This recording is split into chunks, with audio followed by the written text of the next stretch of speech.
the context of Kenya, even while I am away, I engage with Kenyan situation because I am Kenyan. And you remember when I was the provost here, my considered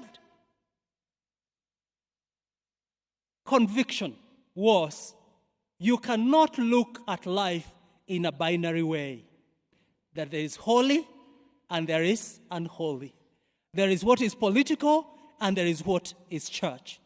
When politicians want to use the church to propagate their agenda, they say church and politics is one. When we become very tough on them, they say, no, you do the church things, leave politics to us. I am convinced, as a theologian, I am a politician as well. And politics is talking about the governance of a nation.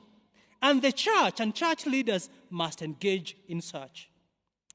So we hear the cry of our country. The cost of living, the depreciation of the Kenyan shilling against the dollar, which is affecting the prices of most of the commodities because we are net importers. When I hear of that cry, it is very sad. I hear of a ruling class that doesn't seem to care about the depressing situations of this country. We have a weak parliament that can be used by the executive to add taxes to Kenyans. When this government was campaigning, they said they are going to reduce taxes. In fact, they were criticizing the then government, which they were part of, because of the high taxation. But today, the load of taxation is becoming heavier and heavier. And this is happening at a time when we hear of cases of grand corruption. So on one hand, you tax people. On the other one, the same government gets into scandals of corruption. For example, the edible oil. What has the government to do with edible oil? Any government project is riddled in a lot of corruption, unfortunately. And then you are told it is not fit for human consumption.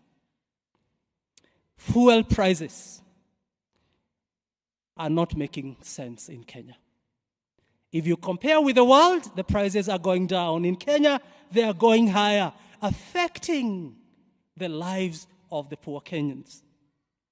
Most of the public resources are going into waste, unfortunately. And the controller of budget actually stated publicly, and this is information that you have, that 2.2 billion has been spent in the office of the president and State House between July and September.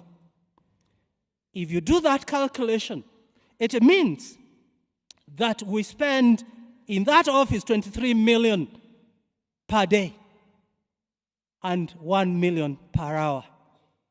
That cannot be sustainable. While I was away, I hear now you've moved from Kenya Power and Lightning to Kenya Power and Darkness.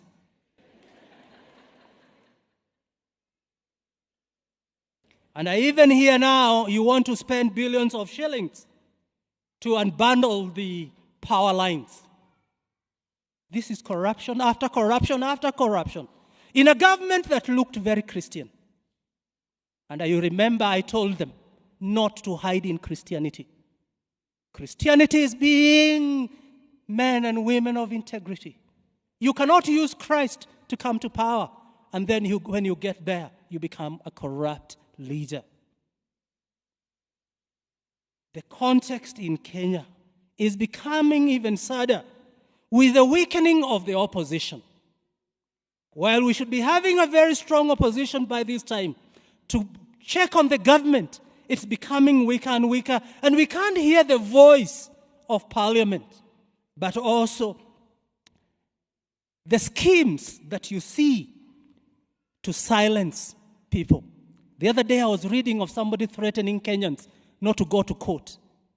Kenyans have the right to go to court. And leaders should, political leaders, I wish they were hearing me, should never threaten Kenyans. They are there because we voted. And they are there as servants, not as bosses. No threats. What even saddens me now is when I hear the voice of the church being silenced. Unfortunately, the church seems to be in bed with the government. They can't challenge the government. They have become recipients of government appointments and recognitions. And that is dangerous. So corruption, if you're not careful, will permeate every part of the church. This cathedral has been known as a place of agitation. This pulpit has been used by many people in the past, archbishops and provosts, as a place of calling on the government. And that is the role that the church must engage. And this church is very central to that. The people of Israel needed a redeemer. Kenya needs redemption as well. And this is so appropriate as we come to Christmas.